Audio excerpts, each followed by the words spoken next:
So listen, if any of you guys are thinking about doing your own podcast, man, I highly recommend you use Anchor. Anchor.fm. It's free. You know what I mean? It's got all the tools and stuff you need to make your stuff sound spiffy. You know what I mean? It's seamless. It's user friendly. You can record it from your phone. You record it from your computer. You know what I'm saying? If you wanted to be on Spotify or Apple Podcast or anything like that, it'll do it for you. You know, you can make some money. You know what I mean? Doing a sponsorship ad and just like something like this. And it's also free. So if you're interested in it, man, you can download the free Anchor app or you can go to anchor.fm. Good luck.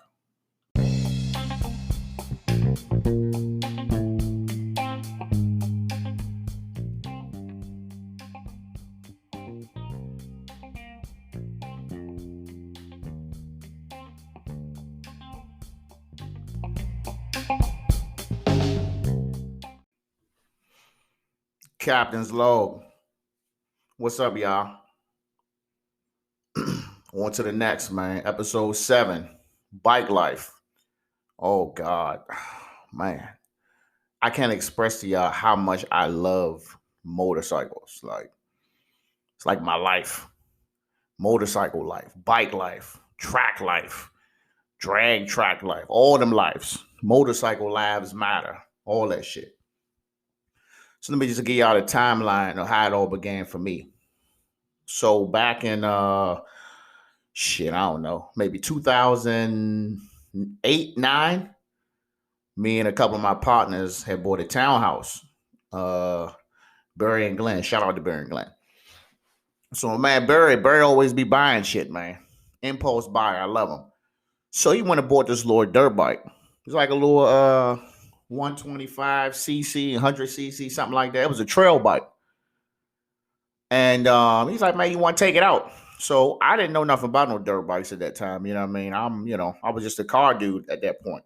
So showed me how to hit the gears and everything. And, I used to ride it around this neighborhood called McNew. Used to ride it all through there, big open fields behind the houses. And as the time went by, like I couldn't stay off the joint. At first, I was just like, trying to just hide, you know what I'm saying? Because, you're really not allowed to ride dirt bikes, you know what I mean, on the street or anything like that. But I just found myself pushing that joint harder and harder and harder to the limit through the neighborhood to the fact where, I had almost failed, you know what I'm saying, with that joint at like max speed. I had no helmet or nothing. So I'm like, damn, I was scared for my life. But that adrenaline, though, was like, damn, bro, I need to get some more of this adrenaline, man. So I think from there, I was already contemplating, like, what I mean? Maybe this is something I can get into later on. So as time went by, this fool Barry out buying shit again. He done went out and bought a motorcycle. You know what I'm saying? I never forget it. An '02 Gixxer 600. I called him Granddaddy. Real big, heavy, old bike. You know what I'm saying? Just long pipe. I mean, just original. Same bike old boy rode on Biker Boys. If you ever seen Biker Boys. The same bike with the Superman light in the front. So he was letting me ride that around. And, that was a whole different monster because now we talking, what I'm saying, a bike that's capable of doing, 140, 50 mile an hour, depending on if the wind going with you. And at that point, I'm like, all right, well, I think it's safe to say that I'm hooked. So let me go ahead and go get my license. So, I go to Old Glory, Harley Davidson right there in Laurel. Shout out to them. They gave an excellent class, on the, do's and don'ts of motorcycles, how you can be safe, gear, all that stuff. So, I think they could tell that I was already riding and I was just there to get the license. Because they try to say some BS like people who have never ridden a motorcycle before tend to do better than guys who just here to get a license. They to tell y'all that's a fucking lie. I passed that class with flying colors. So as soon as I passed the class, I bought the bike from Barry. You know what I'm saying? I was like, hey, I need to get that up off you. So he made, he sold it to me for a good price and I bought it. So I didn't tell my girlfriend, wife now, girlfriend at the time. I didn't tell her I bought it because I know she was gonna be like, you know what I'm saying, that shit's not important. But I was about myself back then. I was a real selfish person. So I bought the fucking bike, and it was all downhill from there. So one of my first rides was out with my sister Daphne. Shout out to Sissy Pooh. And she was already riding way before me. So I was watching her as well. You know what I'm saying? She was definitely one of the contributing factors to me getting a motorcycle as well. So thanks, sis. But she had a little crew that she rolled with. You know what I'm saying? I'm not sure if there was a club or just some folks riding together. I think there was a club though. Shout out to I forgot the club name. Y'all know who y'all are. I love y'all. And she met up with me, and we rode all the way to the Waldorf. And so we riding, you know what I'm saying? Like literally, I'm just out here. I'm pushing, you know what I'm saying? I'm kind of staying where I need to be, but I want to get on it at the same time. I'm on the highway. Like I wasn't nervous that it was 18 wheelers or none of that shit next to me, police. I mean, I'm like, I had a license, you know what I'm saying? I was cool. I wasn't tripping off none of that. So I remember it distinctly, man. We were coming up to this turn, and I was like, man, let me see what my lean game hitting on. And I fucked around and come up on the turn, but my goofy ass pulls the clutch in to try to go on the turn. Now, for those who don't know, when you pull in the clutch, you pretty much free up the bike. You don't have no engine brake, and that joint is just rolling. So once I get in the turn, I let go of the clutch. Man, the whole back tire and skipped. I almost flipped off the bike right there in front of everybody. You know what I mean? So pull up in the parking lot, everybody looking at me like I'm crazy. First of all, they're looking at me crazy because they saw I almost killed myself. And second of all, they're looking at me because I'm out here in ultra squid mode. So what a squid is like someone who don't wear no gear. Like all I had on, I didn't have no gloves, you know what I'm saying? I didn't have no boots, I had no jacket, I didn't have no protective pants. All I had on was a white tee, a fresh pair of Levi's boot cut joints, and some I want to say some New Balance and a helmet. So I mean, when you come on the bike scene, man, when you dress like that, people can tell that you don't know no better because everybody else at minimum had a jacket and some protective gloves on. You know what I'm saying? So I'm getting introduced. My sister introduced me to everybody, like what's going on. You know what I'm saying? So chill for a little bit. You know what I mean? Vibing, and next thing you know, it was getting ready to rain. So my sister didn't have to go as far as I did. So she was just like, all right, we'll ride to my exit and then you on your own. So I'm like, all right, cool. So literally as soon as, she breaks off, it starts pouring down raining. I'm talking severe thunderstorm, weather. I mean, just winds, all that. And my goofy ass riding up 495 north. And it's kind of like traffic. I'm talking about, I'm soaked. I'm riding through puddles of water. I don't have no gear on. The bike is sliding. And I'm out this joint heart beating like, man, I didn't think I was gonna go like this, you know what I'm saying? So I made it home, you know what I mean? But like literally it took me probably about a half hour to calm down. And I just asked myself, like, is this shit really for me? You know what I mean? So one of my next rides was I was out with my man Gus. Shout out to Gus. Gus had a slick little 750 blue joint, you know what I'm saying, chromed out. And he was kind of into the Willie thing, you know what I'm saying? And me, I had already known in my heart that I was never going to be the guy to be out there Willie the bikes, you know what I'm saying? It's just not my thing. So at the time, that's who he was hanging with. He was hanging with the Willie folk. We call them Willie boys, you know what I'm saying? We didn't know their names. I mean, if it sounded disrespectful, my bad. But we was hanging with the Willie dudes, you know what I mean? So pretty much how that goes is if you're a guy you Willie and you pretty good at it, it'll be 20, 30 of us, and it'll be 5 or 6 people willing. And we would just be riding in the lane, the 2 lanes that you're in, so no car would try and like run into you or run you off the road. So essentially we pretty much holding up regular traffic so you can stunt, you know what I'm saying? So for me, I knew it was boring, but I also know that I didn't know anybody. So I'm like, well, I'm going to just, this what I'm going to do, you know what I'm saying, until I get some time in the game. And then, I'll meet more people. So we literally rode the whole day doing this. I'm talking, I probably left the house about 12, linked up with them folks, maybe 1 o'clock. it was damn near after midnight. We still out here riding. So now it had trickled down to maybe about 7 or 8 of us. And we was out PG. I think we was out Glen Arden somewhere, and or Village Green. And we was like, all right, we're gonna ride to the city. So we're like, okay, cool. So we coming down MLK over there by Bellhaven and all that, and we got the one dude in front. I mean, he had a clean willie, so he's willing. So he willing probably maybe 60, 70 miles an hour, and the light had turned red, man, and this car had pulled out, and he smacked the car, dog. He T-boned the car probably at 50 plus miles an hour on one wheel, and he flew probably like, I don't know, like 30, 40 yards, smacked the ground. I'm like, what the fuck, dog?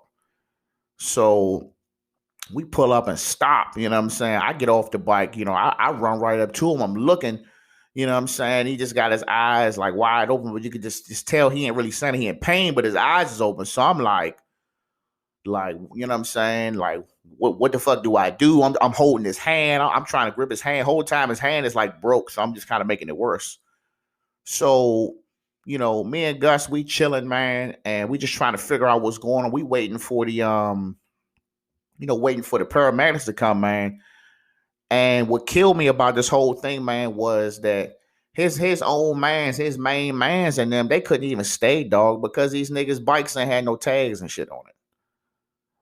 So I'm just like, y'all about to leave your man out here though, you know what I'm saying? So they rode, you know what I mean? So we stayed. And like I said, I just met this dude. I know this dude from a can of paint, man. And we stayed with him. We went up to the hospital, you know what I'm saying? Made sure he was straight. We checked in on him,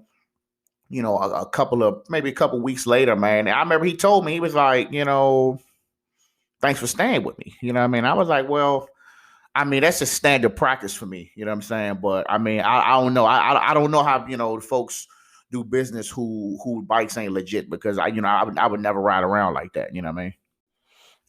So me and Gus, we riding home, you know what I'm saying, from the hospital once we make sure old boy is good to go, because we kept our bikes in the same storage unit at the time. And once we put the bikes up, man, it was just like, it was really no conversation. I think we both was in shock. I know I was, man. And then, what I'm saying, I'm riding home and I'm just like, dog, like, is this shit for me, bro? Like, you know what I'm saying? I mean, I'm like, this is my second incident, and I think this was only maybe like, a week or two, you know what I'm saying? A week before me get caught in the rain. So then one of my third memorable rides, in my beginning times, I'm out with the Willie dudes again. You know what I'm saying? This is a different group, or maybe it's the same group. Somehow they all link together. And we was out Mo County, man. We was all linking up. You know what I'm saying? And they was like, all right, we're gonna ride to Baltimore to Drew Hill Park. So that's a little popping spot in Baltimore where a lot of the Baltimore cats, or the PG or the DC folks or Pennsylvania, they come down, popping willies, doing their thing. That whole little strip be live, hip hop, chicken, and all that. So roll down the joint. And I want to say it was probably maybe about 20 of us, 15, 20 of us, Willian, you know what I'm saying? Well, they Willian, we cruising. So we see the state trooper.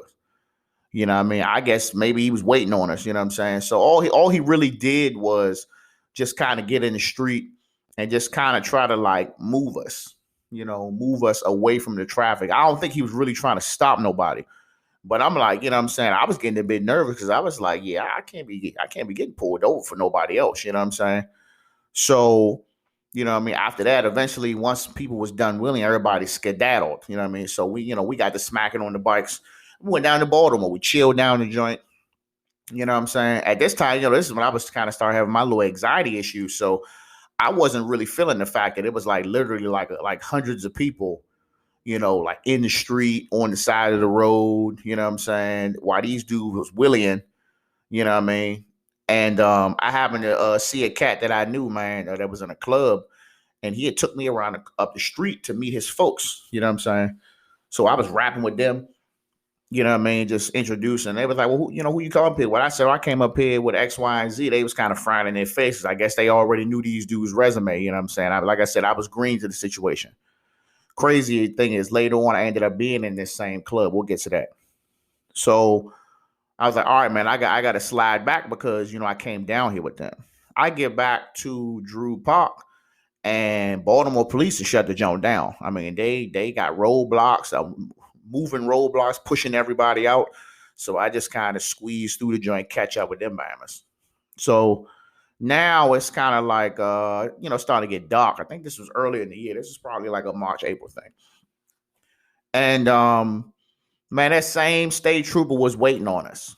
You know what I'm saying? And you could just tell he wasn't about the bullshit this time. So he's swerving lane to lane, damn near trying to run bikes off the street. So I figured, I was like, okay, maybe if I just stay back, you know what I'm saying, he won't think that I'm with them. You know what I mean? So I stayed back maybe a couple of cars. And man, this nigga slammed on the brakes, man, and pulled next to me and was just on me, like trying to push me to the side of the road. Like, I don't want to say run me off the road, but it was pretty close. So I'm in my head, I'm like, I can't go to jail, bro. So I just dropped about 2 gears, man, and just smacked on my shit, man. And I was going probably the fastest I had ever gone on my old ass bike, cutting cars, like no regard for my life at this point, just anything because I'm not going to jail, you know what I'm saying? And I mean, I was getting it so hard that I had caught up to the whole group of guys I was with, and I had passed them, you know what I'm saying?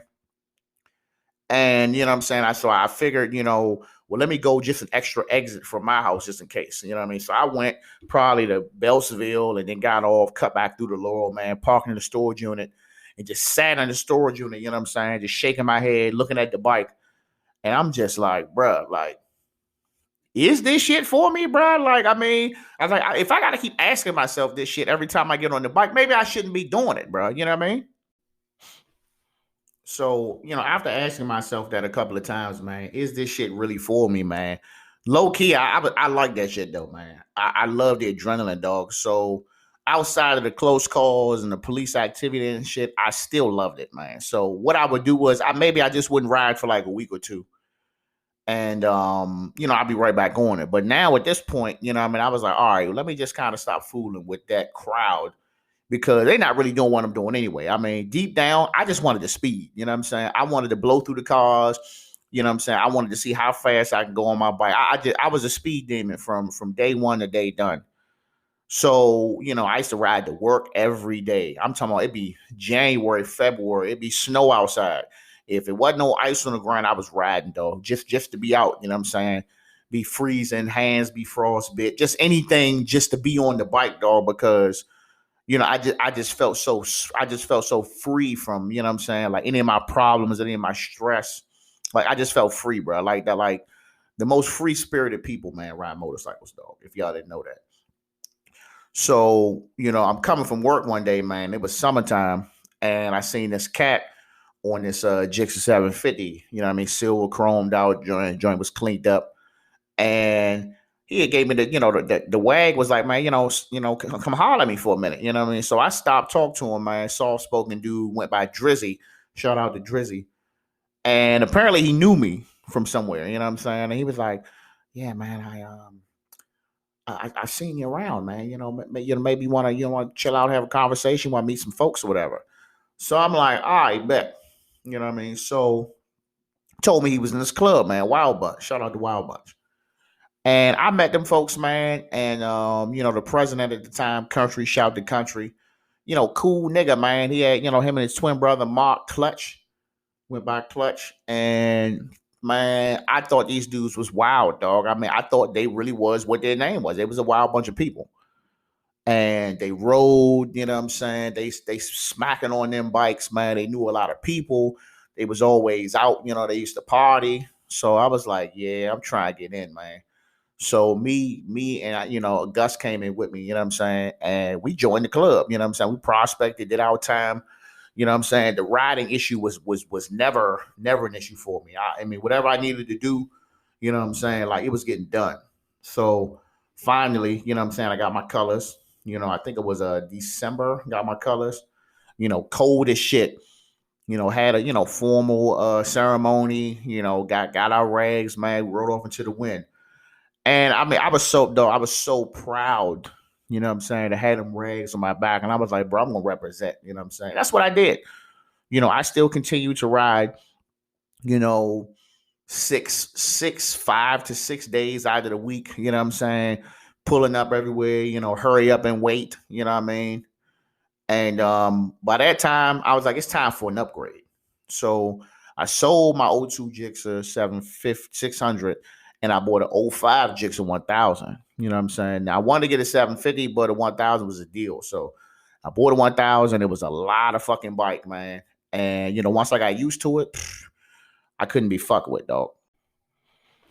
So as my time went by, you know what I'm saying, being in the club, being on the scene, man, you know what I'm saying, my eyes kind of started to open to, you know what I'm saying, in my opinion, what the bike scene was really about. You know what I'm saying? And my personal opinion, the majority of the time, it wasn't even about riding no fucking bikes. You know what I'm saying? Like, if anybody knows me, bro, like, before I started, going to the track and racing, I was always about pounding the fucking pavement, whether it was a long distance ride, whether it was, the back road, whether it was Hurry S. We'll talk Hurry S in a minute. You know what I'm saying? Like, I hated just, putting on all this gear because, at this time I'm wearing like full leathers, man. So I'm putting on all this gear, just to go to bike night or, just to ride to a party, you know what I'm saying? Or shit like that. Like, I wanted to go out. I wanted to smack on my shit, you know what I'm saying? And I just kind of felt like, like that shit wasn't happening, you know what I'm saying, the way I wanted it to. So, what did I do? I started riding with other people. So at this point, out of a club of maybe, I want to say it was about 30 plus of us, you know what I'm saying? And before I even go any further, I want to say this.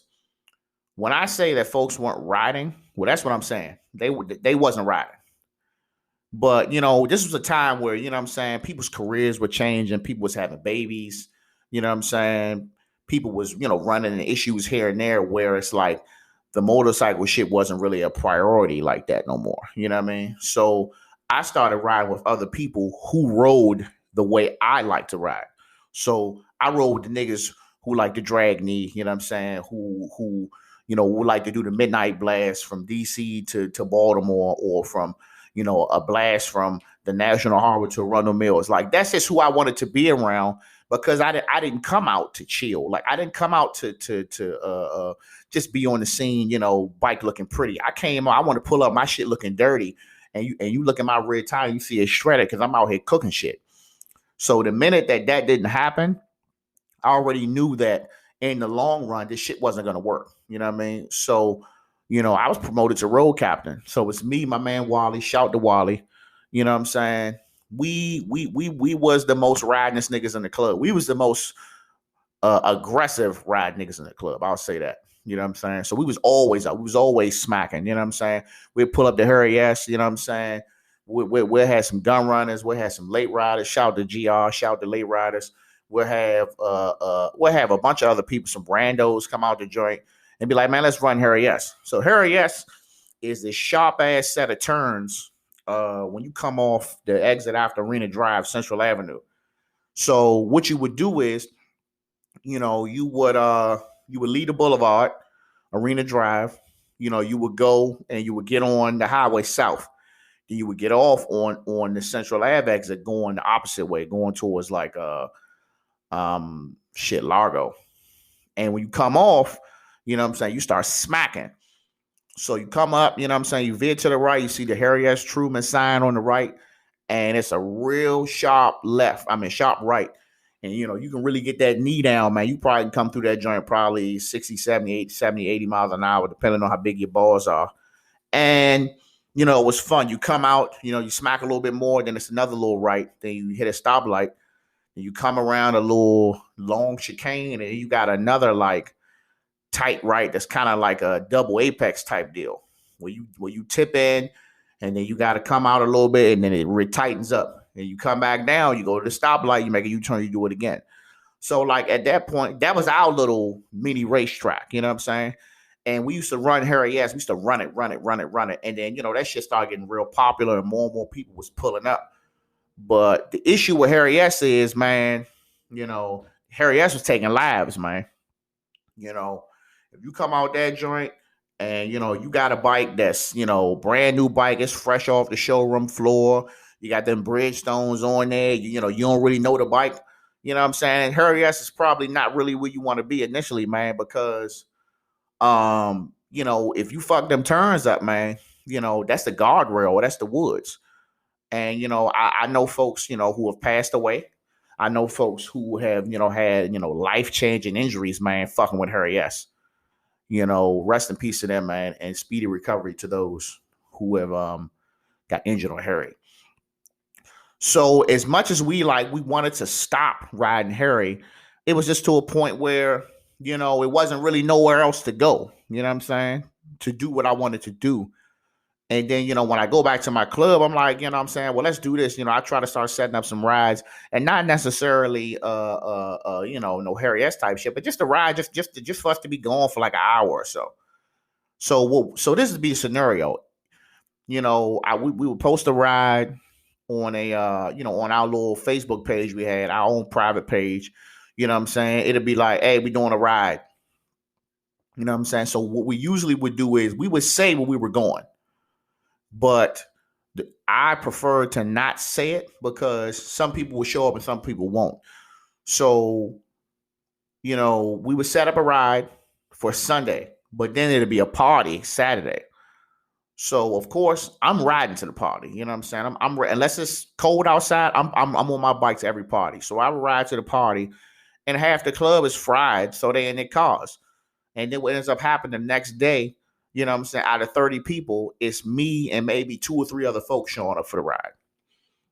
So I'm like, all right, bro, like, can we stick to, what the fucking the foundation of this shit is riding. You know what I'm saying? It's not partying. We not a party club. We're a sport bike club. You know what I mean? So, as the time went, man, we had a change in leadership. We had a new president. He had different views.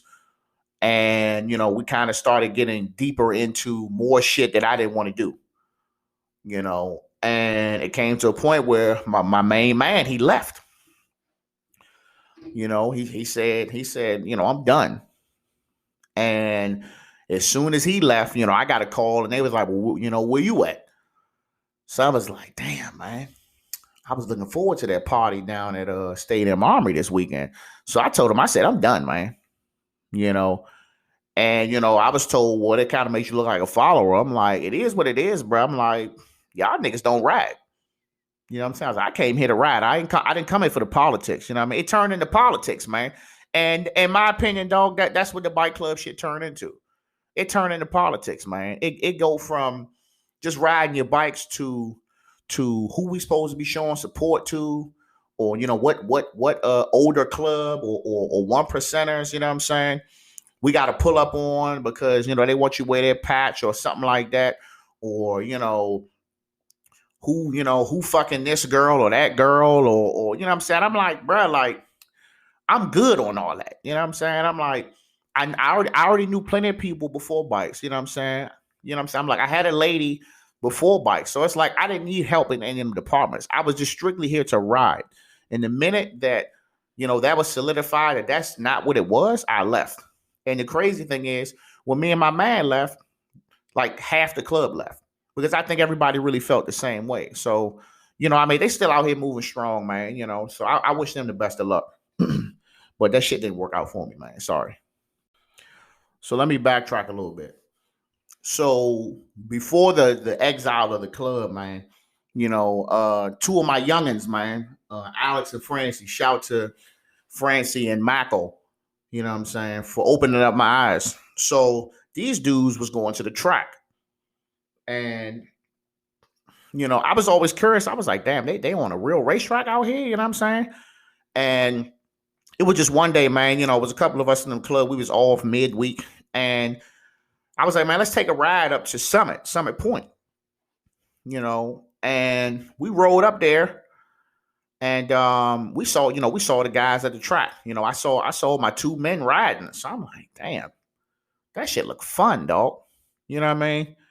And I just watched, you know what I'm saying, like the vibe in the paddock area, the other bikes, like, it was a little bit of everybody out there. Like, PG County, the bike scene, sport bikes, it was all black people. You know what I'm saying? So it's like if you see a white dude pull up on a motorcycle, you think he the police or some shit. So, after, I probably watched them maybe twice, and then I just watched, a different track day, on my own. I said, I got to get some of that shit, bro. So when we did our first track day, you know what I'm saying? We set it up as a big event. We tried to get as many people, as many of us as we could. We went out, we went to this Summit, Maine. We did it with I think it was Roger Lau, man. And we were so raw, you know what I'm saying? They wasn't ready for us because it was all our first day. And we were all talented. We wasn't track talented. We had the speed and the power aspect down, but we didn't have that finesse together. So it was so bad that people were packing up and leaving. Like the regular track day goers, they were packing their shit. They like, these motherfuckers are dangerous and you ain't doing shit about it. So we gone. So he was about to kick us off the track. But I think he let us stay because he saw how many people we attracted. You know what I'm saying? He's just like, well, shit. If I could just get them to chill, they'll bring more people to the track. We can get some money.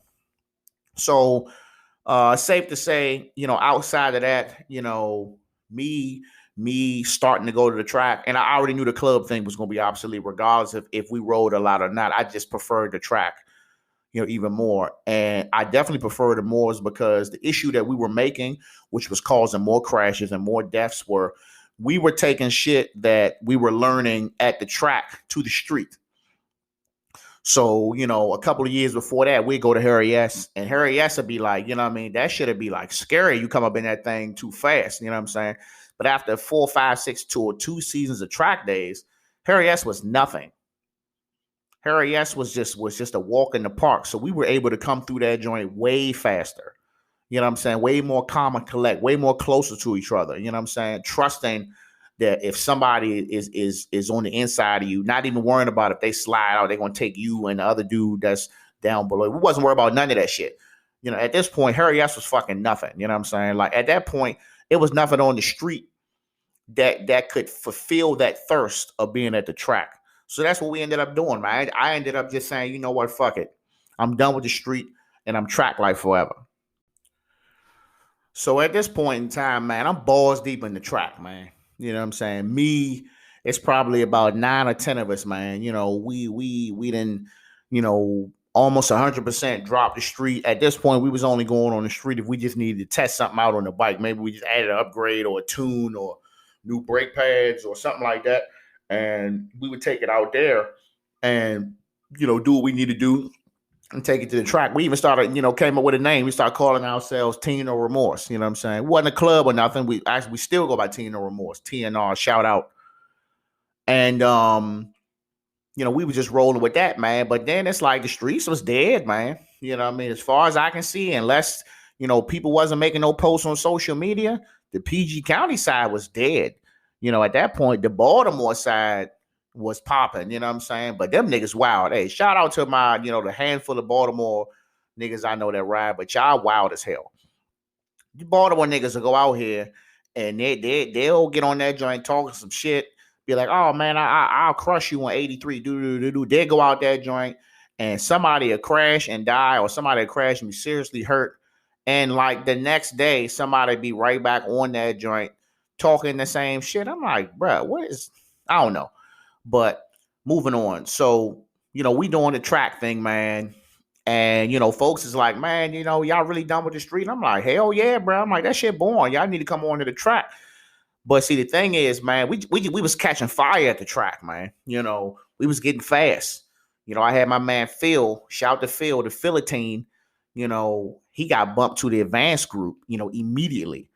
So me, I was in novice, pushing intermediate. I was the last one to get bumped to advanced. So at the track, you got 3 different groups. You got novice, intermediate, and advanced. The difference is novice is, you ain't got that much time in, you know what I'm saying? You still learning, the basic terminology, the apexes and trail braking, corner speed. You still learning that stuff. You don't really know.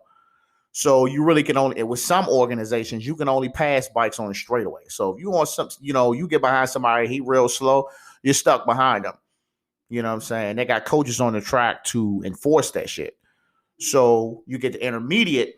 Now it's like, you can pass bikes, but you just can't pass them on the inside. So if I'm turning left, what I'm saying, a bike can't come and turn inside of me, pause, to get around me. He got to go on the outside. So got the intermediate, man, and it was a breath of fresh air. But I was in intermediate for probably 2 seasons trying to get out, and at this point, everybody was in advance, man. And the thing about the track is, man, it's only as fun as who you there with. So if you in this group by yourself, unless you just mingling with other people, you by yourself. So finally, I got to advance, man. I got out, and I think that's when my talents really shot the fuck off, and that's when I just started realizing that I'm actually pretty fast, man. And we was terrorizing the advanced group. We got 5 or 6 BMWs, some Kawasaki's, a couple of Gixxers. You know what I'm saying? And we was known. We was known at Summit. We was the main. The regulars at Summit. And then from there, we was in advance for a minute, and then the folks kept telling us we should race. And I remember my buddy Juan Gooch, shout to Juan Gooch. He had been telling us probably at least 2 seasons before we actually decided to race that we should go ahead and race. And he was like, "You're not going to get any faster unless you race." So me and Mike, shout to Mike. We took the race school. You know what I'm saying? We passed. And we've been racing for 2 years now, man. And that it's fun as fuck. It is expensive, but it's like now, what I'm saying, in our lives, like, I don't even ride on the track half as much as I used to. But what I'm saying? But when I'm ready to race, I'm ready to race. And that's it, man. What I'm saying? That's my bike life resume, man. That's my story. You know, to me personally, man, I think if you ride the way I do, man, the track is just where you need to be, man. I remember when we used to be advocates for the track, dog. We said every day, like I was a damn Facebook ad always popping up, like, man, come to the track, come to the track. The streets ain't shit. Come to the track, you know what I'm saying? And then I was just watching, I was watching people that I know, you know, kind of be rebellious to the fact that it's inevitable that if you're gonna keep riding the way you do, you know what I'm saying, you need to go on and come onto the track. And I was watching people really go out there and hurt themselves, man. Um, but I'm just like, I got to a point where it's like, shit, these track days getting packed, they getting sold out. So I'm like, well, y'all go ahead and stay on the street. Y'all go ahead and do what y'all got to do. You know what I'm saying? Let's just, I need to make sure I can get in. You know what I'm saying? If I invite everybody, ain't going to be no damn space for me. So, but what did I learn overall, man? I will say that from the beginning of me just hopping on the bike, putting 20, 30,000 miles on a motorcycle in a summer to, maybe putting maybe 1,000 shit, maybe 500 miles on the bike a season. Bro, I'm so much more mechanically savvy now, dog. It's ridiculous. Like, bro, you're talking about somebody who didn't know nothing about no tire pressures, didn't know what kind of oil went in the bike, didn't know how to find parts, like didn't have any idea, any indications that my bike was messed up. Like, I literally just take the bike to my man Wally and he would just fix everything. You know what I'm saying? Like, just the smallest shit. It could just be tightening a screw, and he was just fixing my bike, man. To now, where it's like, like I don't think I can pay nobody to fix my bike, man. It's just, with YouTube University, you can do anything, man. So just having that knowledge, man, of motorcycles, of my motorcycle, you know what I'm saying, I think just really puts me in a better place. And like I said, overall, I'll keep saying it again, I'm able to spend more time with my family, to really give them all of me and then have my little weekend here and there, you know what I'm saying? And I think, my wife has grown to accept it. Back in the day, she hated it, but now it's like, well, you only going to the track maybe, what is it? 90, was it 90 days, 95 days of summer? You're talking about out of them 90 something days, I was probably either doing a track day or racing currently maybe 10 times, 10, 12 times max. That's a busy year. So let's just say 12. 12 to 15 days out of 90 on the motorcycle. You know what I'm saying? It's like, yeah, it costs a little bit more money, but also, I've been doing this shit for like almost 10 years. So it's like, I'm making more money too. So it's a balance. You know what I mean? But it is better, man. And in 2025, I'm saying it now, I'm getting a cruiser. You heard it first. In the year 2025, I'm getting a cruiser. I don't know whose cruiser it's going to be, but I'm getting a cruiser, man. You know what I mean? It's going to be time to turn to that chapter. I ain't say I was going to stop going to the track. But, I think if I get a cruiser, that's something I can share with my wife or my son, my daughter. We can ride off into the wind. You know what I'm saying? Go get us a bite or something. You know what I mean? Something I always wanted to do, man. My man do that. Him and his wife hop on their motorcycle and they ride off everywhere. You know what I'm saying? And she enjoys it. I think my wife will enjoy it too. And I heard they're comfortable. Shit, they better. Their motherfucking cruisers like damn 30 grand. So that's it, man. Cruiser 2025. You know what I'm saying? But for now, we still racing. You know what I'm saying? I'm getting ready to leave about 2 hours. I'm going to race up in New Jersey. You know what I'm saying? By the time you listen to this, you know what I'm saying? Hopefully, you know what I'm saying, I done made it back home in one piece. I ain't never raced in Jersey, so this is gonna be new for me. But yeah, man, I love motorcycles, dog. I love my journey. I love my story. Um, I wouldn't trade anything, man. Just even the goods and the bads, man, because it really molded me to who I am. So if you're a motorcyclist, man, keep doing your thing. If you're on the street, hey, that's your thing. If you're on the track, hey, that's your thing. If you're on a cruiser, that's your thing. If you're in the dirt, that's your thing. If you're drag racing, that's your thing. Hey, if you're just commuting, that's your thing, man. You know what I'm saying? But I'm with all the shits. I'm with all the motorcyclists, man. But y'all take it easy. Captain out.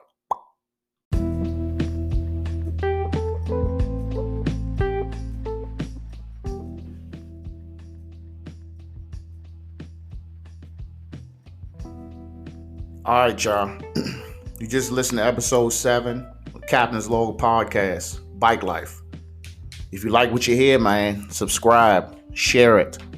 You know what I'm saying? Do all that good stuff. Make sure you follow me, Facebook, Robert Marbury. On Facebook, I got my Captain's Log little page I just set up. You know what I mean? Check that out. Hit the like button. I'm on IG, Boogie underscore TNR underscore 301. And also Captains underscore log. All right, y'all. Take it easy.